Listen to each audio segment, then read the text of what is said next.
The space around System Kappa 7 was usually quiet, nothing but rocks floating in the dark and distant stars blinking like tiny lights. Lieutenant Commander Vexhai was running his normal patrol when something strange appeared on his screen. His four eyes widened as he stared at the readings. "Captain Morden, you need to see this," Vexhai called out. His voice had that edge that came when something was very wrong or very interesting. Captain Morden walked over from his command chair. His purple shell had the deep marks that showed he had been fighting in space for many years. He looked at the screen and saw what had gotten his officer so excited. There was a ship out there, a big ship, much bigger than their own vessel called the Wind Caller. The ship was just drifting between the asteroids like a piece of junk, but the readings showed it was still alive. Power was flowing through it, but just barely. "What kind of ship is that?" Morden asked. Vexhai ran his clawed fingers over the controls. More information filled the screen. "It looks human, Captain, but I have never seen anything like it in our files. The shape is all wrong. It is too big and too dark. The human ship was black, not the normal gray or white that most spaceships were painted. This one seemed to eat the light from the stars around it. Strange bumps and holes covered its surface. Some looked like they might be weapons, but they were not like any weapons the Zephyrians had ever seen." "How big is it?" Morden wanted to know. 3 kilometers long, Captain, maybe more. It is hard to tell because the hull seems to bend the light around it. Morden felt his breathing sacs tighten. That was huge. His own ship was only 400 meters long, and it was considered a big patrol vessel. This human ship was like a floating city. "Any signs of life?" Vexhai worked his controls again. "Yes, but strange ones. I count about 50 humans, but they are all in some kind of sleep. Deep sleep. Their hearts are beating very slowly. Their brains show almost no activity." "Stasis pods," Dr. Kellara said from behind them. She was the ship's expert on alien biology. "Humans use them for long trips between stars. If this ship has been drifting for a long time, the crew would be sleeping to save air and food." Captain Morden studied the image on the screen. The human ship looked dangerous even while it was floating dead in space. There were too many weapon ports, too many strange antenna and sensor arrays. It did not look like the trade ships or colony vessels that humans usually built. "How long has it been out here?" he asked. Vexhai checked his readings again. "Hard to say, Captain. The power signature is very weak. Could be years, maybe decades. But the hull shows almost no damage from space dust or radiation. Either it has not been here long or it has some kind of protection we do not understand." Dr. Kellara moved closer to look at the data. "Captain, this could be very important. We have never found an old human ship before. If this is one of their early exploration vessels, it could tell us a lot about how they spread across the galaxy." Morden thought about this. Relations between his people and the humans were not bad, but they were not good either. Both sides were polite when they met, but there was always tension under the surface. Finding an old human ship in Zephyrian space could cause problems, but it could also be a chance to learn something useful. "What if the humans claim we stole their ship?" he wondered out loud. "The ship appears to be disabled and abandoned," Dr. Kellara replied. "Under space law, we have the right to provide assistance. If the crew is alive, we are required to help them." Inside the black human ship, Captain Jake Morrison was very much awake. His body lay still in his command pod, but his mind was sharp and alert. Tiny computers in his brain were feeding him information from sensors all over his ship. He could see the alien vessel approaching. He could hear their conversations through the listening devices his crew had planted on Zephyrian ships months ago. The aliens thought his ship was helpless. They thought his crew was sleeping. This was exactly what Morrison had planned. Morrison was not a normal human. His body had been changed with machines and drugs to make him stronger and faster. His bones were harder than steel. His muscles could work for days without getting tired. His brain could process information like a computer. He was what the human military called an enhanced operator. His ship, the Nighthawk, was not helpless either. It was pretending to be weak, but it was actually one of the most dangerous vessels humans had ever built. Every system was working perfectly. The weapons were ready. The engines could come online in seconds. The crew in the stasis pods were not really sleeping either. They were just waiting for his signal.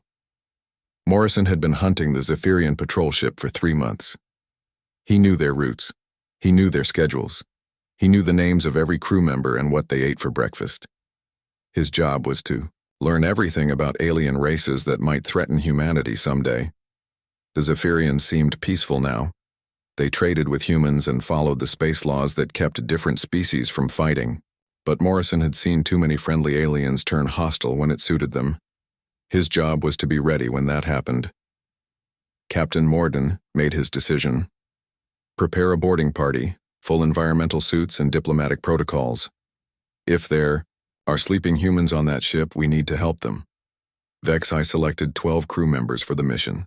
They would take the shuttle over to the human ship and see what condition it was in. If the humans were still alive, they would try to wake them up safely. If the ship had useful technology, they would study it. As the Zephyrian shuttle separated from the wind caller and headed toward the Nighthawk, Morrison smiled to himself. The aliens were doing exactly what he had expected them to do. They were curious and helpful, just like his intelligence reports had said they would be. Morrison activated a communication channel to his crew. His words went directly into their brains through the computer implants they all shared. Phase 1 is beginning. The targets are approaching. All units prepare for Phase 2 activation on my command. Around him, his crew remained perfectly still in their pods. But inside their enhanced minds, they were getting ready for action. Lieutenant Kelly Brooks checked her weapon systems. Sergeant Tony Martinez reviewed the ship's defensive measures. Dr. Lisa Chen prepared her biological scanning equipment. The Zephyrians had found what they thought was a lost human ship. They had no idea they were about to walk into the web of the most skilled hunters humanity had ever trained. Morrison watched through his ship's sensors as the alien shuttle got closer. Soon the Zephyrians would dock with his ship. They would come aboard thinking they were rescuing helpless humans from a broken vessel. Instead, they would discover that some human ships were never really lost. Some human ships were exactly where they wanted to be, doing exactly what they were designed to do. The hunt was about to begin, and the Zephyrians had no idea they were the prey. The Zephyrian shuttle moved slowly toward the massive black human ship. Inside the small craft, 12 alien crew members checked their equipment one more time. Each wore a thick environmental suit that would keep them alive if the human ship had no air or heat. Commander VexHi sat in the pilot seat, watching the dark hull grow larger on his screen. The human ship was even more frightening up close. The metal surface seemed to move and shift like it was alive. Strange patterns flowed across it like oil on water. The hull material is remarkable, Dr. Kellara said from her seat behind him. She was pointing a scanner at the ship and getting readings that made no sense. It is not just metal. There are layers of different materials, and they seem to be changing their structure as we watch. Sub-Lieutenant Pixon was the ship's communication expert. He was trying to find a way to talk to the computers inside the human vessel. I am getting some response from their systems, but the signals are very strange. It is like the ship is thinking about whether to let us in. The shuttle reached what looked like a docking port on the side of the human ship. VexHi expected to have to force the airlock open, but instead it began to cycle automatically. Lights came on around the entrance, and the heavy doors slid apart with perfect timing. That is odd, VexHi muttered.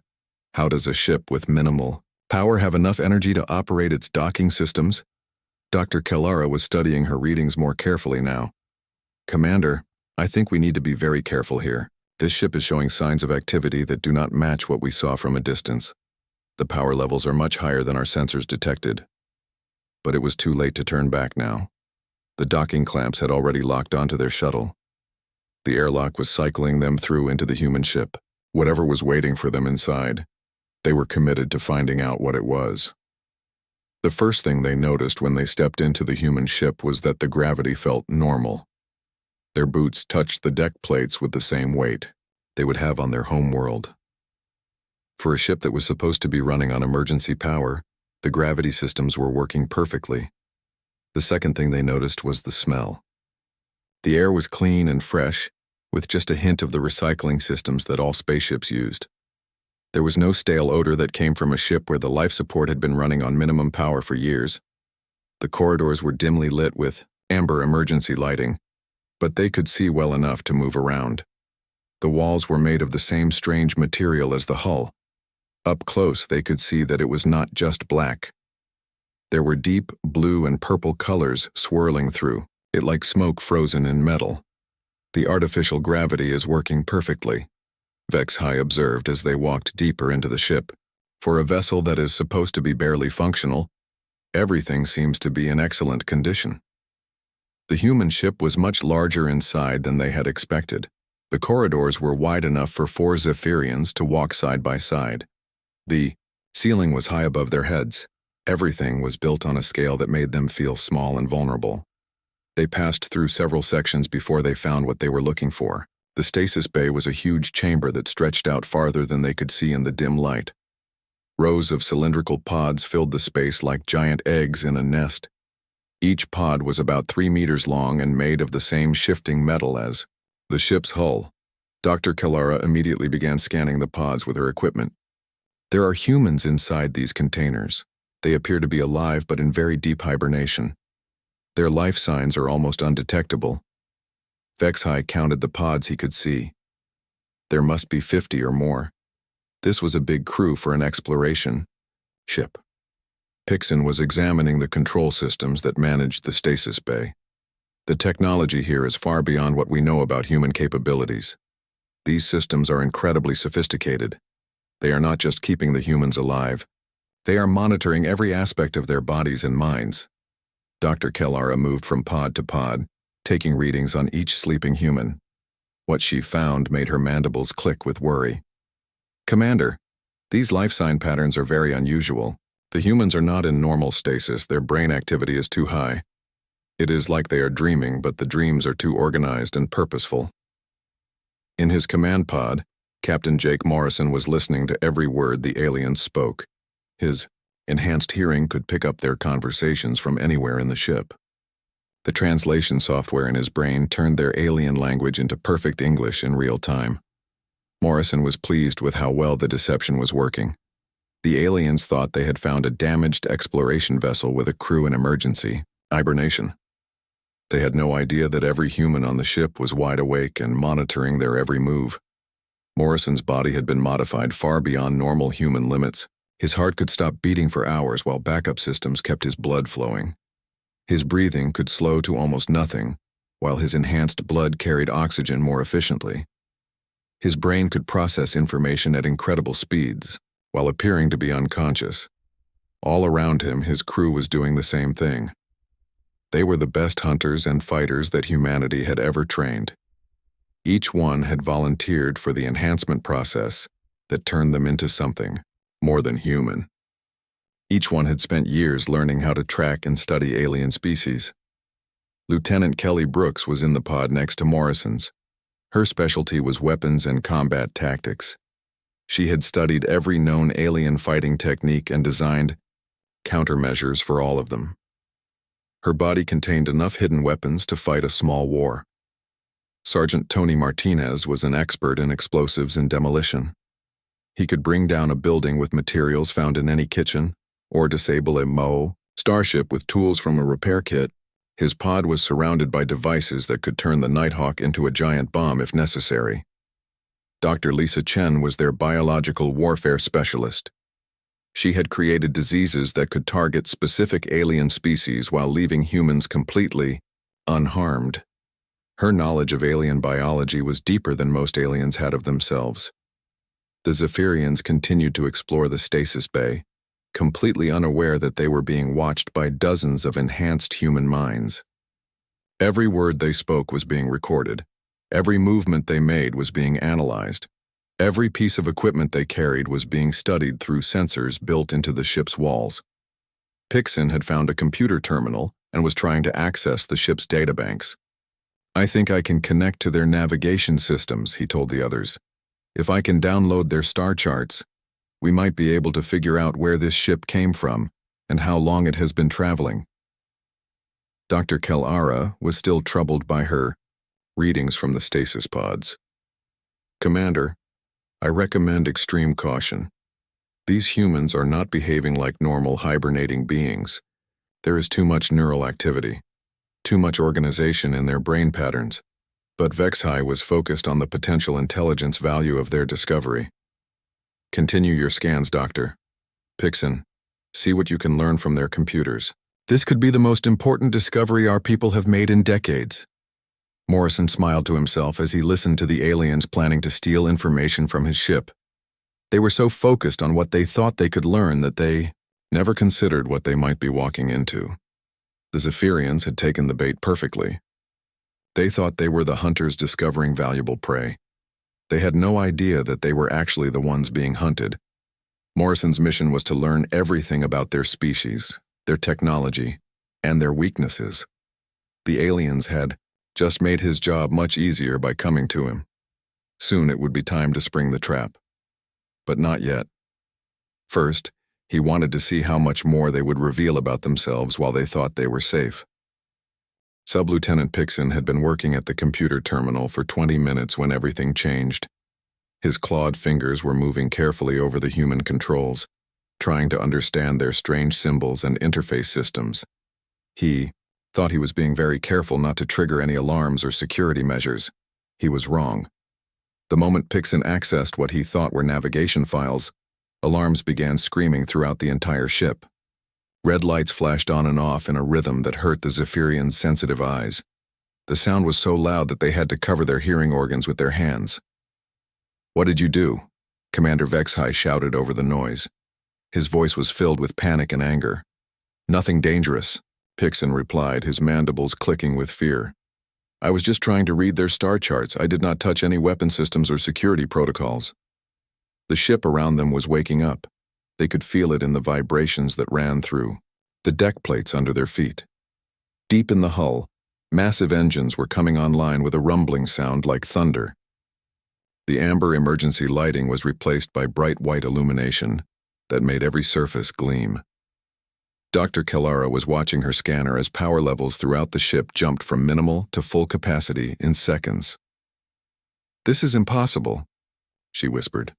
"No ship can go from emergency power to full operation this quickly. The energy systems alone would take hours to warm up." But the most frightening change was happening in the stasis bay around them. The cylindrical pods that held the sleeping humans were beginning to hiss and steam as their seals broke. Mechanical sounds came from inside each container as the life support system shifted from hibernation mode to revival protocols. The first pod opened with a soft click. Steam poured out like fog, and then a human hand emerged from inside. The hand was large and strong with visible scars across the knuckles. Metal implants gleamed under the skin like jewelry made of silver and gold. Commander HFY reached for his sidearm, but before he could draw it, a human voice spoke from the opening pod. The voice was calm and clear, speaking perfect Zephyrian language with no accent or hesitation. "I would not recommend that, Commander." The human who sat up in the pod was unlike any that the Zephyrians had ever seen. He was tall and powerfully built, but that was not what made him frightening. It was the way he moved. There was no confusion or disorientation that should come from waking up after months or years in stasis. His eyes were immediately alert and focused. His movements were smooth and controlled. Captain Jake Morrison stepped out of his pod like he was getting out of bed after a normal night's sleep. He was wearing a black tactical suit that seemed to shift and change color as he moved. Metal implants were visible along his skull and arms, glowing softly with internal power. "Welcome aboard the Nighthawk," Morrison said. His voice was friendly, but there was something cold and dangerous underneath the politeness. "I am Captain Jake Morrison, and you have just activated our primary systems." All around the stasis bay, other pods were opening. Humans were emerging, with the same impossible alertness and coordination. There was no stumbling or weakness. Each person who climbed out of their container moved like a trained soldier ready for action. The Zephyrians found themselves surrounded by 50 humans who were clearly not helpless survivors from a damaged ship. These were warriors, predators, creatures designed for hunting and killing. Dr. Kellara was staring at her scanner in disbelief. "This is impossible," she said again. How are you speaking our language? How long have you been conscious? My readings showed you were all in deep hibernation. Morrison smiled, but the expression did not reach his eyes. We have been tracking your patrol ship for 3 months, Doctor. The wind caller follows very predictable routes through this sector. We needed to study Zephyrian technology and biology more closely. A human woman emerged from a nearby pod. She was smaller than Morrison, but moved with the same deadly grace. Lieutenant Kelly Brooks carried what looked like a simple tool, but Vexahai's trained eye recognized it as a weapon far more advanced than anything his people had developed. Your ship has been broadcasting on 17 different frequencies, Brooks said, also speaking perfect Zephyrian. Your communication protocols, your engine signatures, your crew schedules. We know that Commander Vexhai prefers his morning meal at exactly 700 hours ship time. We know that Dr. Kalara has a pet Zerp bird named Whistle back on the homeworld. The Zephyrians looked at each other with growing horror. How could these humans know such personal details about their lives?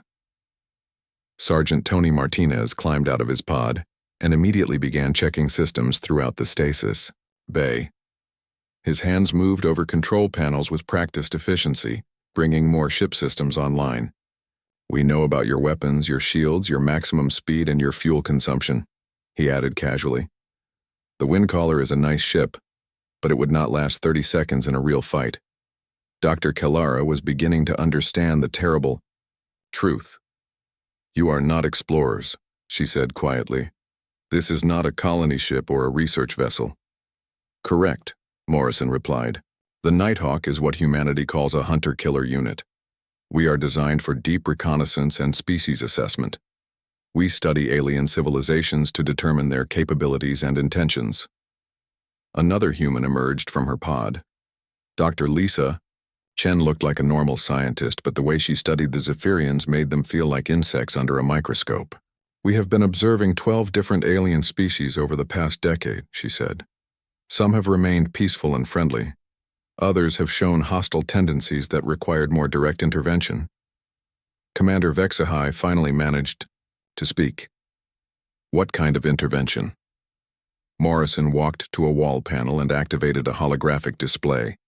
Images appeared in the air showing alien ships being destroyed, colonies burning, and space battles that the Zephyrians had never heard about. The Korath appeared peaceful for 50 years, Morrison explained as the images changed. They traded with human colonies and signed friendship treaties. Then they decided that humanity was growing too fast and needed to be stopped. They launched a surprise attack that killed 8 million people on New Beijing. The images showed human ships fighting back with terrible efficiency. The Korath fleet was torn apart in hours. Their colonies were abandoned as the survivors fled to distant stars. The Vextai were even more subtle, Dr. Chen continued. They spent decades learning about human psychology and culture. Then they tried to use that knowledge to control us through manipulation and economic pressure. When that failed, they attempted to release a biological weapon designed to make humans more docile and easier to manage. More images showed Vextai research stations being destroyed from the inside. The aliens who had tried to enslave humanity simply disappeared one day, leaving empty cities and abandoned laboratories. Lieutenant Brooks walked closer to the Zephyrian boarding party. We learned that in space, trust is a luxury that gets people killed. Every alien species we meet might be friendly now, but they could become enemies tomorrow. We prefer to be prepared for that possibility. Morrison gestured toward the ship's interior.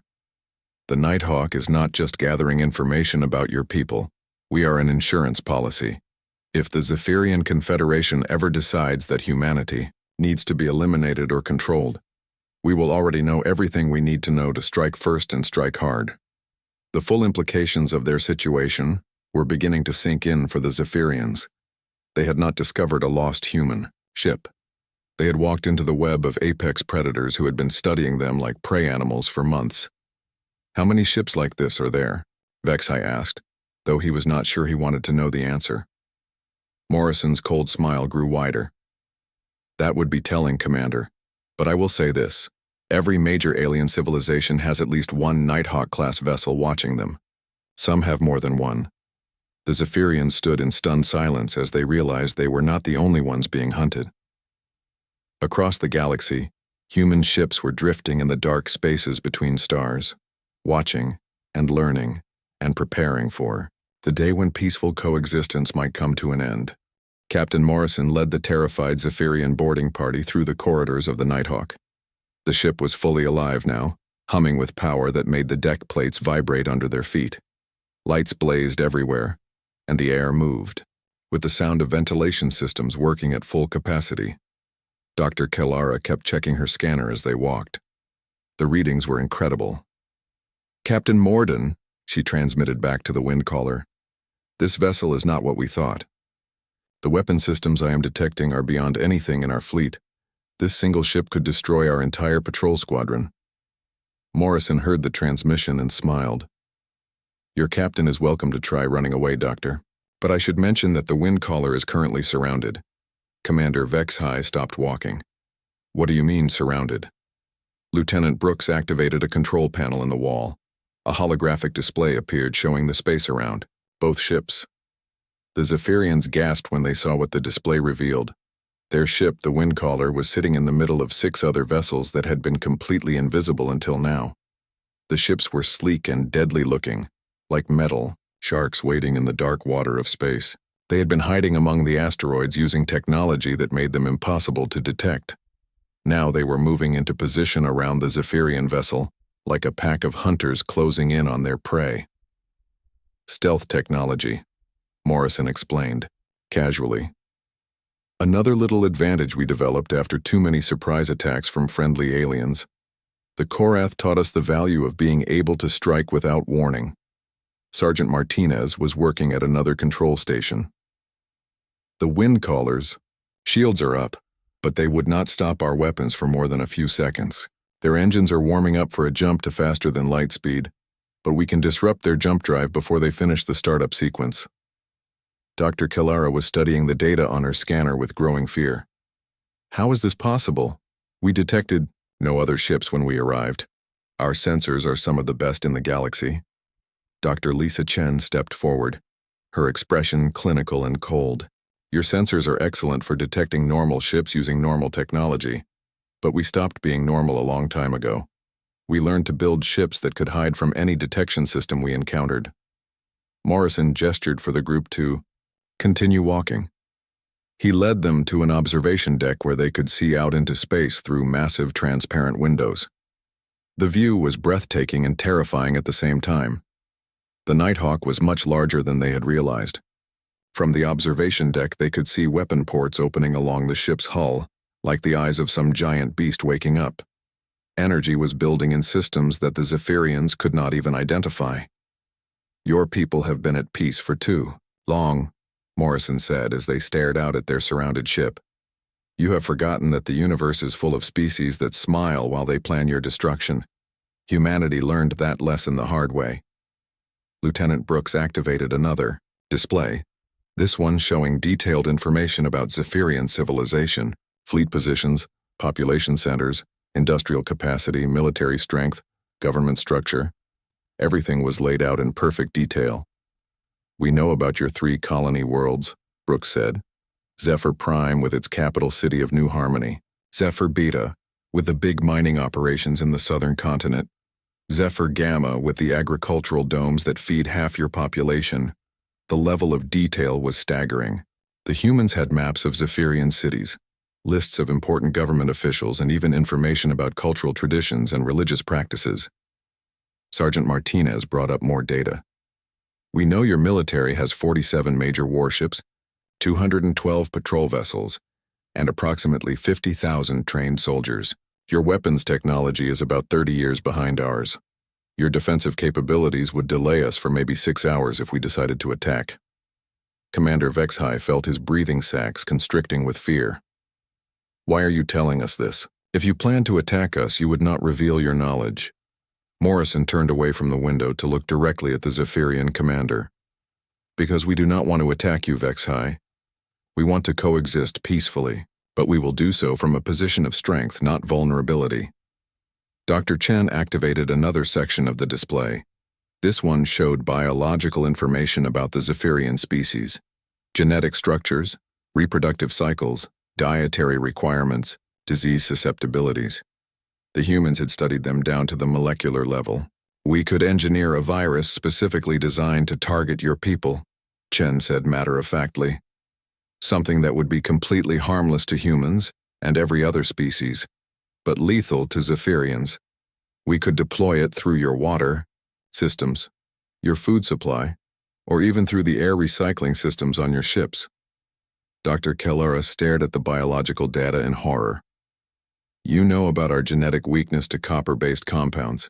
You know about the reproductive hormone cycles that happen every 7 years. You even know about the childhood disease that affects our memory formation."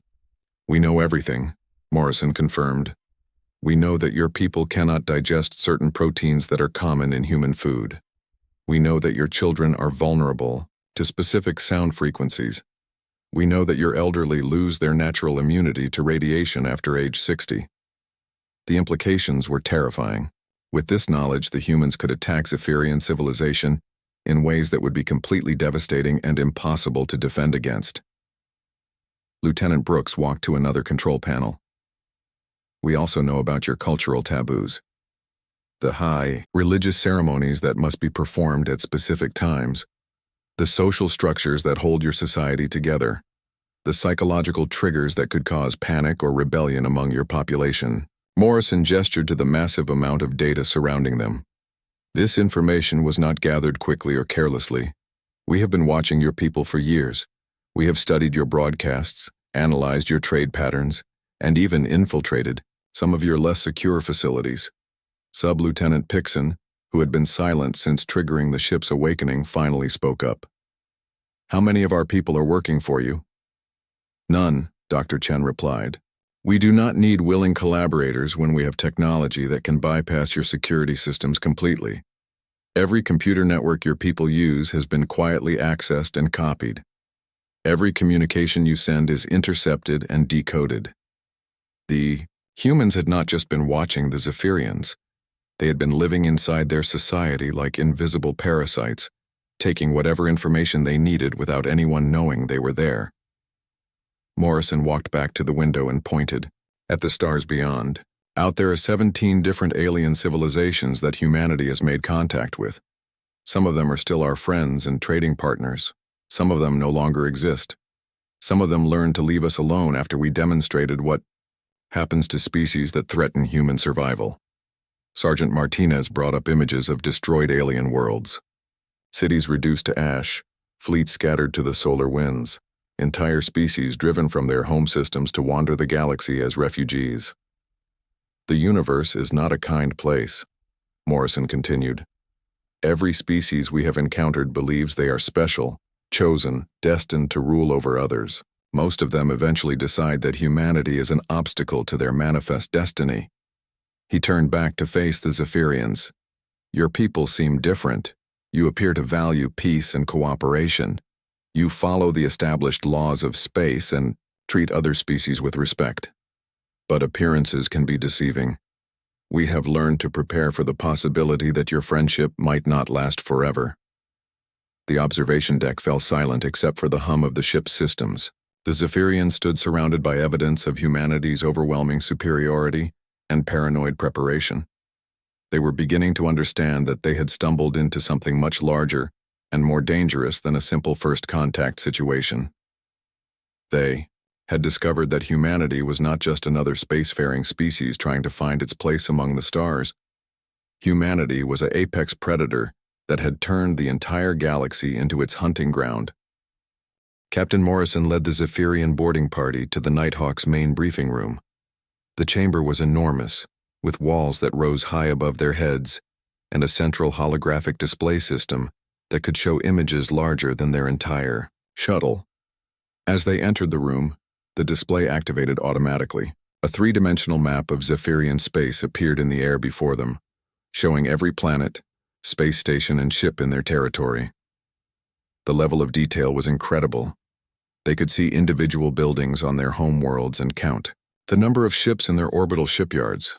"This is real-time intelligence," Morrison explained as he walked around the holographic display. updated every few hours through our monitoring networks. We know exactly where every important Zephyrian asset is located at any given moment. Red dots appeared on the map, marking what were obviously high-priority targets. Military bases, government, centers, manufacturing facilities, population centers. There were hundreds of them scattered across all three Zephyrian worlds. Commander HFY stared at his home world spinning slowly in the holographic display. He could see the city where he had grown up, the military academy where he had trained, even the small farming community where his family still lived. How long have you been watching us this closely? 2 years, 4 months, and 16 days, Lieutenant Brooks replied without hesitation. Since the first time a Zephyrian trade ship entered human space. We began surveillance immediately to determine whether your people represented a potential threat. Dr. Kellara was studying the biological data that appeared alongside the tactical information. You have medical records of our population, genetic samples, even psychological profiles of our leaders. Dr. Lisa Chen nodded. Standard procedure for any species we encounter. We need to understand not just your military capabilities, but your biological weaknesses, your social structures, and your decision-making processes. Sergeant Martinez activated another section of the display. We have complete plans for the conquest of your civilization. 3 different scenarios depending on the level of resistance you might offer. The fastest option would take 6 days. The most thorough would take 3 weeks. The Zephyrians looked at the invasion plans with growing horror. Every detail had been worked out. Which cities to attack first, which government officials to eliminate, how to disrupt communications and transportation.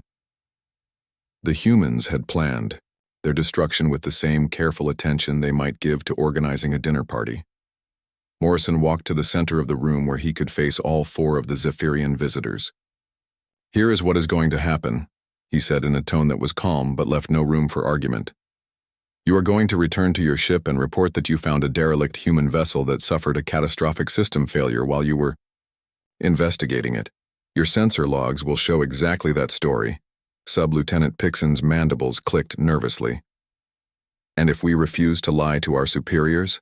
Lieutenant Brooks smiled, but there was no warmth in the expression. Then your ship suffers an unfortunate accident and we implement Protocol 7 against your homeworld within 72 hours. More images appeared in the holographic display. Zephyrian ships being destroyed by weapons that seemed to come from empty space. Cities burning under bombardment from invisible attackers. Entire populations fleeing in panic as their world was systematically devastated. Protocol 7 is our standard response to hostile alien civilizations, Morrison explained. Complete elimination of military assets, destruction of industrial capacity, and reduction of population centers to uninhabitable ruins. We have used it 3 times in the past decade. Dr. Kellara was studying the genetic data the humans had collected about her people. You could do worse than just kill us. You could modify us, change our genetics to make us docile or dependent on chemicals that only you can provide. We could, Dr. Chen agreed. We have the technology to alter your reproductive cycles, modify your brain chemistry, or even introduce genetic changes that would be passed down to your children. But we prefer not to use such methods unless absolutely necessary. Commander, HFY looked around the briefing room at the overwhelming evidence of human superiority. What do you want from us? Why go to all this trouble to study us if you just plan to destroy us anyway? Morrison walked to the large window that looked out into space. We do not want to destroy your people, Commander. We want to coexist peacefully. But we will do so from a position of absolute advantage. He gestured toward the display showing Zephyrian space. Your civilization can continue to exist and prosper. You can build your cities, create your art, explore the galaxy, and trade with other species. But you will do so knowing that somewhere in the darkness, ships like the Nighthawk are watching and waiting. Lieutenant Brooks added, every major decision your government makes will be observed. Every new technology you develop will be analyzed. Every military exercise you conduct will be monitored. If you remain peaceful and cooperative, you will never see us again. Sergeant Martinez brought up another set of images showing peaceful Zephyrian colonies thriving under human protection. Some species have learned to appreciate the security that comes from having humanity as a silent guardian. Pirates avoid their trade routes. Hostile aliens leave their territory alone. They prosper under our invisible protection. Dr. Chen activated a display showing the biological modifications that could be made to enhance Zephyrian capabilities. We can even offer improvements to your people: disease resistance, extended lifespans, enhanced intelligence. All we ask, in return, is continued cooperation, and the understanding that humanity must always remain the dominant species in this region of the galaxy. Commander Vexhai felt the weight of the decision that was being placed on his shoulders.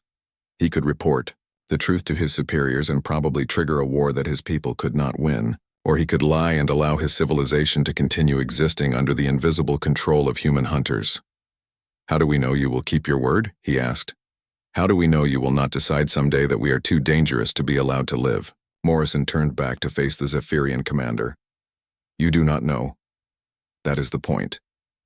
Every day that your people choose to remain peaceful and cooperative is another day that you get to survive and prosper.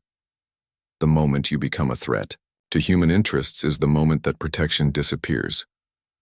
Dr. Kellara had been silent for several minutes, studying all the data the humans had shown them. "You have done this before, to other species." 15 times, Dr. Chen confirmed. Some alien civilizations accepted the new reality and learned to thrive under human oversight. Others chose to resist and were eliminated. A few tried to find ways around our surveillance and were modified to be more cooperative. Morrison walked back to the center of the room. "The choice is yours, Commander. You can take your team back to your ship and file a report about a tragic accident that destroyed an ancient human derelict, or you can tell your superiors the truth and watch your civilization burn within a week." The holographic display changed to show a countdown timer. 72 hours. That was how long the Zephyrians had to make their decision before the humans would assume they had chosen resistance. Lieutenant Brooks gestured toward the exit. "Your shuttle is ready for departure. The false sensor logs have already been uploaded to your ship's computers. All you have to do is go back to your normal patrol route and forget this conversation ever happened." Commander Vexhai looked at his team. He could see the same realization in their eyes that was growing in his own mind. They had no choice. Their people were completely outmatched by human technology and preparation. Resistance would only lead to the extinction of their species. "And if we prove ourselves trustworthy over time," Vexhai asked, "is there a possibility that this relationship could become more equal?" Morrison's expression softened slightly. "Perhaps. In a few generations, when humanity is confident that your people have fully accepted the new order, we might allow more open cooperation. But that is a decision for our children to make, not us." As the Zephyrian boarding party prepared to leave the Nighthawk, Dr. Kellara asked one final question. "How many ships like this one are there? How many other species are being watched the same way we are?" Morrison's cold smile returned. "Enough, Doctor. More than enough." The Zephyrians returned to their shuttle in silence, each lost in their own thoughts about the impossible choice they faced. Behind them, the Nighthawk began to power down its active systems and fade back into the darkness between the stars. In the depths of space, humanity's watchers resumed their eternal vigil, ensuring that never again would their species face extinction unprepared. The hunt never truly ended. It just took different forms as the galaxy slowly learned to accept human dominance.